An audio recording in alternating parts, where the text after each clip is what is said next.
ambao wapo kwenye hatari ya kuugua changamoto ya kisukari. Cha kwanza kabisa ni watu ambao wanakula wali siku 7 za wiki, yaani kila siku lazima ule wali, maana yake upo kwenye hatari ya kupata changamoto ya kisukari.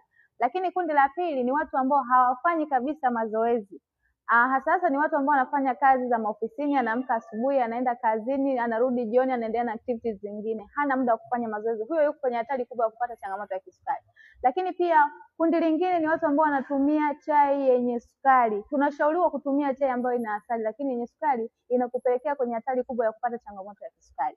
Lakini kundi lingine ni watu ambao wanakunywa sana pombe. Hiyo pia inakuweka kwenye hatari kubwa ya kupata changamoto ya kisukari. Hivyo basi, kama upo kwenye makundi hayo, tambua kuwa wewe ni mgonjwa mtarajiwa wa ugonjwa wa kisukari. Jitahidi kuepuka kuwa kwenye makundi hayo, lakini pia kama tayari una changamoto ya kisukari, usisite kunitafuta, kwani nipo hapa kwa kukusaidia. Karibu sana.